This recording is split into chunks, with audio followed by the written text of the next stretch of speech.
Ghost दिखते थे crew के पायलट्स के, जो कि फ़्लाइट 401 में मर गए थे on board. And all of a sudden बीच में ये फ़्लाइट गायब हो गई। सो ये प्लेन में सारे लोग मर गए। हमारा हाउस फायर कैच करने वाला था। All of a sudden almost पूरा किचन में फायर हो गया था। I am getting chills, I don't know how should I से। ऐसा फील होता था कि कोई हमारी ब्लैंकेट खींच के नीचे फेंक रहा है। That house was haunted. I am so sure that house was haunted. Hi guys, welcome to my channel. So guys, as Halloween is round the corner, तो मैंने सोचा कि मैं जैसे लास्ट ईयर मैंने जैसे cabin crew horror story share की थी, तो आप लोगों को बहुत अच्छी लगी थी एंड उस पर बहुत अच्छे व्यूज़ आए थे। तो मैंने सोचा इसका मैं पार्ट 2 लेकर आती हूँ कैबिन क्रू हॉरर स्टोरीज़ का। So here I am sharing cabin crew horror stories with you guys. So yeah guys, without any further ado, let's just start with the video.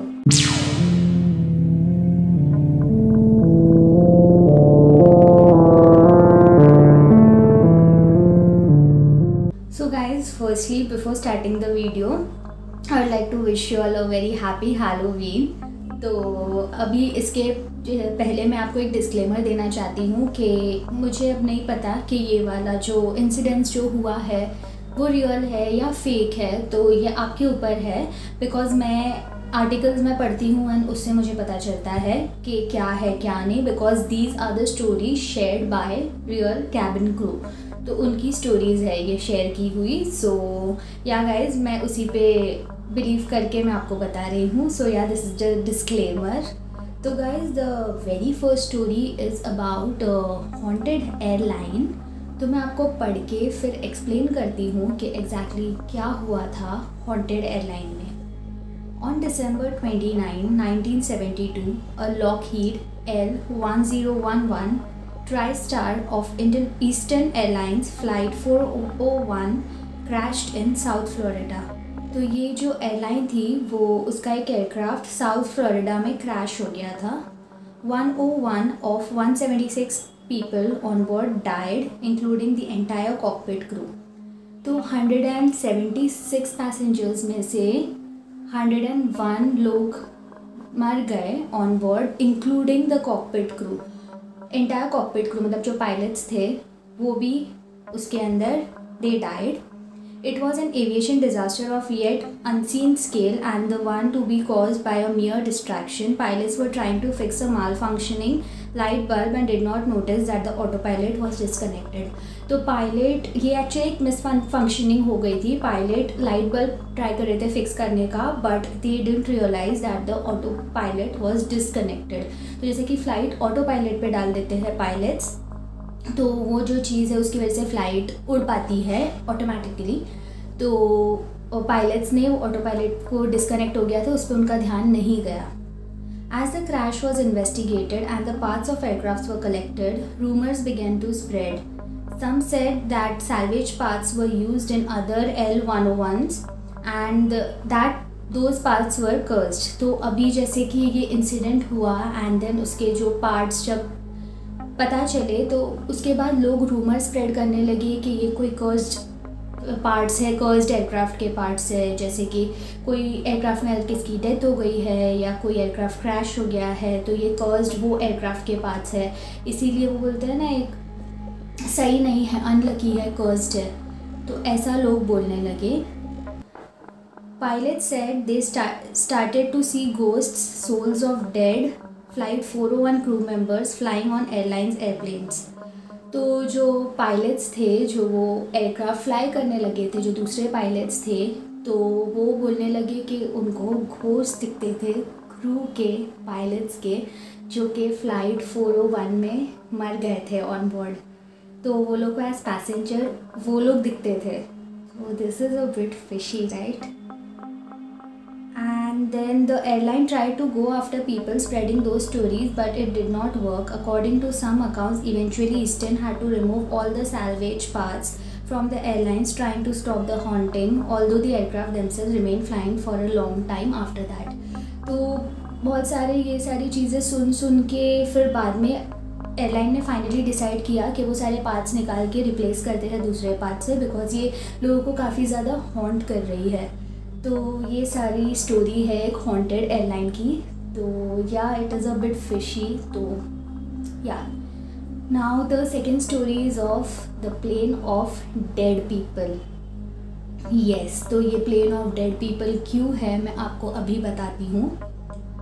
On August 14th, 2005, Boeing 737 of Helios Airways was on its way to Athens from Cyprus. Shortly after the takeoff, cabin crew reported problems with air conditioning, then it stopped responding. तो ये अगस्त 14, 2005 में ये जो Boeing 737 है Helios Airways का, तो ये Athens जा रही थी सिप्रस से। तो बाद में टेक ऑफ के थोड़े ही टाइम बाद में कैबिन क्रू को एयर कंडीशनिंग में प्रॉब्लम दिखने लगी and then it stopped responding. The silent lifeless aircraft flew for 70 minutes through Greek air space until it ran out of fuel।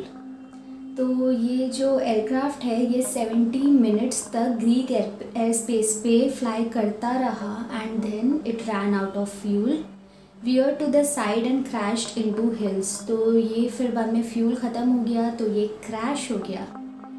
Hellenic Air Force pilots scrambled to intercept the plane as soon as the contact was lost, said that through the cockpit windows they saw pilots collapsed on their controls। तो जब जो ये fly कर रहे थे aircraft, तो ये pilot का जब कांटेक्ट लूज़ हुआ तो जो एयरपोर्ट अथॉरिटीज़ है उन्होंने एयरफोर्स पायलट्स को भेजा उनके पीछे देखने के लिए कि एग्जैक्टली क्या हुआ है। तो what air force pilot saw was कि कॉकपिट विंडो में से पायलट्स कोलैप्स हो गए थे ऑन देयर कंट्रोल्स। तो मतलब they literally saw that from cockpit window. मतलब बाजू के एयरक्राफ्ट में अगर आप हो एंड ये एयरक्राफ्ट में कॉकपिट विंडो ओपन रहती है तो आपको दिखता है। तो ये एयरफोर्स पायलट्स को लिटरली दिखा that they collapsed on their controls. The plane got depressurized after a mistake by a ground crew incapacitating everyone on board as soon as they reached a certain altitude। तो ये एक mistake थी, डीप्रेशराइज हो गई थी cabin, तो पूरा उसका प्रेशर निकल गया था because of the mistake of ground crew, जिसके वजह से सारे लोग ऑन बोर्ड इनकैपेसिटेट हो गए थे। And then shortly before it hit the ground, a barely conscious flight attendant tried to take controls, but it was too late। तो जब वो लैंड करने ही वाले थे तो थोड़ी सी कॉन्शियस फ्लाइट अटेंडेंट थी कि जो थोड़े होश में थी, she tried to take control but didn't succeed. So ये प्लेन में सारे लोग मर गए। So yeah this was the plane of dead. Now coming to the next story, the story is about a mysterious airport। So what is mysterious about this airport? Let's find out. Denver International Airport was finished in the mid-90s. It became the largest airport in the world by area and was an example of spectacular architecture. Its dome shaped to resemble snow-covered mountain peaks। तो Denver international airport 90s के time पे बहुत एक beautiful airport माना जाता था और largest airport था वर्ल्ड का। तो उसका जो बहुत आर्किटेक्चर और उसका जो भी बहुत अच्छा था, बहुत ब्यूटीफुल था एंड उसके जो डोम्स थे वो स्नो कवर्ड माउंटेन्स की तरह दिखते थे। But what recently got to people's attention was discrepancies in its financing, timing and architecture. तो लोगों को धीरे धीरे विद टाइम बहुत सारी डिस्क्रिपेंसीज मिलने लगी, अपने फाइनेंसिंग में लॉस होने लगा, then timing and then architecture में कुछ ना कुछ प्रॉब्लम्स होने लगी। तो billions of dollars over budget, with the opening delayed many times. The airport seemed to have much more than a simple construction going on। तो billions of dollars like बहुत ज़्यादा delay, बहुत ज़्यादा losses हो रहे थे एयरपोर्ट को। तो according to some massive underground bunkers were built under it with floors upon floors hiding under the feet of unsuspecting travelers। तो ऐसा बोला जाता है कि वो एयरपोर्ट के नीचे लाइक एयरपोर्ट कोई एकदम अनसस्पेक्टेड कुछ था तो उसके ऊपर ये एयरपोर्ट बिल्ड किया गया था एंड ऐसा सब बोला जाता है। जैसे कि नहीं हमको बचपन में बोला जाता था कि हमारी स्कूल ग्रेवयार्ड के ऊपर बनी है, तो वैसे ही I don't know now this is true और नॉट, बट ये बोला जाता है कि वैसे ही एयरपोर्ट उसके ऊपर बना हुआ था, इसके वजह से प्रॉब्लम्स हो रही थी। Even more, the decor of the airport featured gargoyles, strange creepy murals and inscriptions in dead Native American language। तो बाद में लोगों का ध्यान यहाँ के डेकोर पे भी गया कि something is fishy with the decor, कुछ वियर्ड लग रहा है। So they got to know that बहुत स्ट्रेंज और क्रीपी म्यूरल्स, मतलब पेंटिंग्स बहुत स्ट्रेंज और क्रीपी पेंटिंग्स लगाई हुई है, एंड जो डेड नेटिव अमेरिकन लैंग्वेज में इंस्क्रिप्शंस की हुई है वहाँ पे, तो ये थोड़ा सा लोगों को बॉदर करने लगा.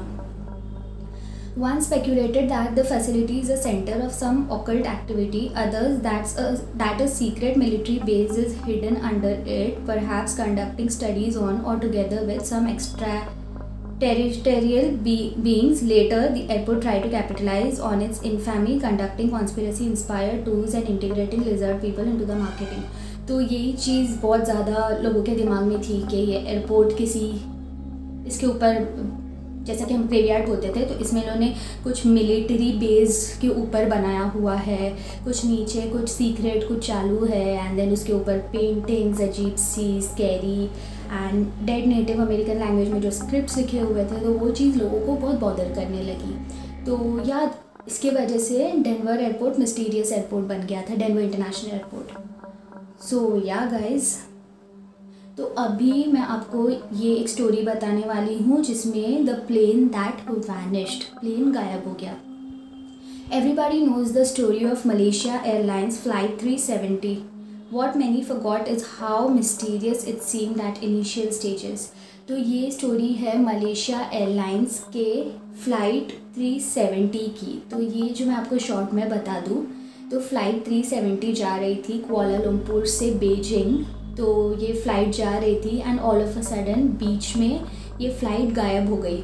बाद में जाके पता चला कि ये फ़्लाइट इंडियन ओशन में क्रैश हो गई है. तो पहले तो लोगों को लगा कि ये फ़्लाइट गायब हो चुकी है, but then when they research तो they got to know that ये इंडियन ओशन में क्रैश हो गई है. तो कॉन्टैक्ट्स सब lost, they lost the contacts and everything, and then ये क्रैश हो गई थी इंडियन ओशन में. The massive Boeing 777 packed with 239 passengers and crew simply disappeared. It flew in the South China Sea, one of the most trafficked regions on the planet, and then was just gone. Nobody knew anything. The initial search gave no results. The plane just vanished into the air. जैसे कि मैंने बोला कि है ना, ये fly कर रही थी with 239 passengers. एंड देन बाद में it flew in the South China Sea, one of the most trafficked regions, बहुत ज़्यादा ट्रैफिक रीजन है वो on the planet, and then was just gone. It just disappeared and nobody knew anything about it. There were no results initially. The plane just vanished into the air. Then later, the details that appeared later were no less uncomfortable. The plane was most likely depressurized. तो ये जो crash हुआ था ये depressurization के वजह से हुआ था. It steered into the void of Indian Ocean with no hope of reaching to the other side, and was still flying as the initial search effort was well underway. Then it plummeted into dark depths never to be seen again. तो ये depressurization की वजह से ये जो aircraft था ये crash हो गया था इंडियन ओशन में, एंड इनिशियली तो कोई रिजल्ट्स नहीं मिले थे जैसे कि मैंने आपको बताया. Then later they got to know, because पहले तो सबको लग रहा था कि ये एकदम वैनिश हो गया, because all of a sudden it was just gone. ATC वालों को कुछ दिख ही नहीं रहा था, and the plane just got vanished, and then they later realise that वो इंडियन ओशन में क्रैश हुआ है. तो गाइज ये तो थी कुछ कैबिन क्रू की एंड ग्राउंड स्टाफ की बोली हुई स्टोरीज़. तो मैं आपको हर टाइम की तरह मेरे साथ भी क्या हुआ है वो मैं शेयर करती हूँ. तो अब मैं आपको मेरे साथ एक स्पूकी इंसिडेंट हुआ था, मैं आपको वो शेयर करूँगी in my cabin crew days. तो या अगर आपने इसके पहले की वीडियो नहीं देखी है मेरी कैबिन क्रू हॉरर स्टोरीज़ की, I link it over here somewhere, तो आप पहले वो देख लेना, क्योंकि उसमें भी मैंने बहुत सारी स्टोरीज़ बोली है एंड मैंने मेरा पर्सनल एक्सपीरियंस भी शेयर किया है. तो या ये एक डिफरेंट एक्सपीरियंस है. ये एक एक्सपीरियंस था when I was doing my cabin crew training. तो तब हमारी ट्रेनिंग गुड़गांव में होती है and I rented a flat over there. मैं जगह नहीं बताऊँगी एग्जैक्टली क्या था कहाँ था, बट मैं जो फ्लैट में रहती थी गुड़गांव में, वहाँ पे मुझे बहुत सारी चीज़ें फिशी लगी एंड बहुत वियर्ड लगा था. सबसे पहली चीज़ तो वहाँ पे हमारी ट्यूबलाइट हर टाइम मतलब उड़ जाती थी, हर टाइम बंद हो जाती थी एंड हर टाइम वो ख़राब होती थी. मुझे हर टाइम चेंज हमें ओनर को बोल के करवाना पड़ता था, because at a particular point the owner was also like what's wrong, क्या हो रहा है आपके साथ, क्यों हो रहा है, कि आपकी ट्यूबलाइट ही उड़ रही है, आपका स्विच उड़ रहा है, क्यों ऐसा आपके साथ हो रहा है.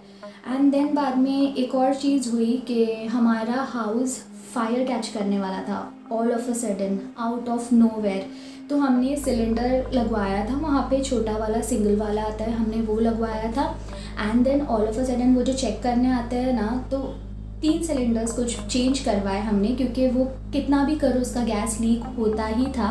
एंड देन उन्होंने जस्ट लिट किया लगवा के, कितने एक्सपर्ट रहते हैं वो लोग, उन्होंने जस्ट लिट किया वो लगा के एंड ऑलमोस्ट पूरा किचन में फायर हो गया था वहाँ पे। And this is the truth. फिर बाद में जैसे तैसे हमने सब मैनेज किया। एंड अनदर थिंग कि जो मुझे बहुत ज़्यादा फिशी लगी, यू नो गाइस, क्या होता था जब हम रात को सोते थे तो literally I am getting chills, I don't know how should I से, लिटरली बहुत डर लगता है वो सोच के। ऐसा फील होता था कि कोई हमारी ब्लैंकेट खींच के नीचे फेंक रहा है, someone is pulling a blanket and throwing it down, and वो लिटरली नीचे गिरी हुई पड़ी मिलती थी। आई सोच के ही मुझे चिल्स आ रहे हैं कि वो इंसिडेंट वो कैसे होता था। एंड देन ऐसा फील होता था कि हमारे कान के पीछे यहाँ पे कोई ब्लो कर रहा है, लिटरली ब्लो फील होता था। एंड नॉट ओनली मुझे बट मेरी मॉम को भी ये चीज़ फील होती थी।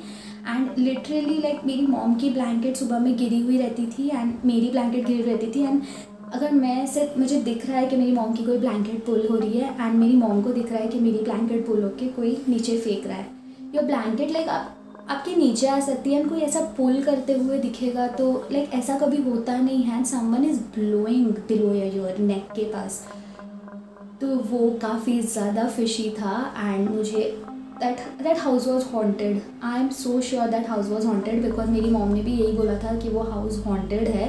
एंड क्योंकि बहुत वियर्ड चीज़ें होती थी, मैंने तो आपको कुछ एग्जाम्पल्स बताए हैं बट बहुत सारी वियर्ड चीज़ होती थी। वहाँ पे एक कबर्ड था एंड वो कबर्ड कभी लाइक खुलता ही नहीं था, बिकॉज हमको जो हमारे ओनर है उन्होंने ही बोला था कि ये कबर्ड खुलता नहीं है, बहुत जैम है। एंड मैं तो ट्रेनिंग पे गई हुई थी, पीछे से मेरी मॉम ने बोला कि वो कबर्ड ऑटोमेटिकली खुल गया था। इतने साल से जो जैम कबर्ड था वो ऑटोमेटिकली कैसे खुलेगा? And literally when I came the cupboard was open. तो हमने ये बात ओनर को बताई तो ही ऑल्सो फाउंड इट कि ऐसा कैसे हो सकता है कि कबर्ड तो कभी खुलता ही नहीं था, इट वॉज सो जैम कि वो इतने सालों से वो जैम था, तो कैसे खुलता? But we have seen this things with our eyes, तो बिलीव तो करना बनता ही है, बिकॉज किसी की कुछ ऐसी फेक स्टोरीज नहीं है, दिस इज़ जेन्युइन। तो I was so scared and literally it was like the most creepiest thing that ever happened to us, to me and my mom. So yeah guys, these were cabin crew horror stories. I hope you found this kind of a video very interesting, and if you like my videos then please like, share, comment and subscribe to my channel. Also don't forget to follow me on Instagram, my ID is somewhere over here. And yeah, happy Halloween guys, make your cookies, make your cupcakes, enjoy your Halloween, make hot chocolate, and yeah, that's it. I'll see you all next time. Bye, take care of yourselves.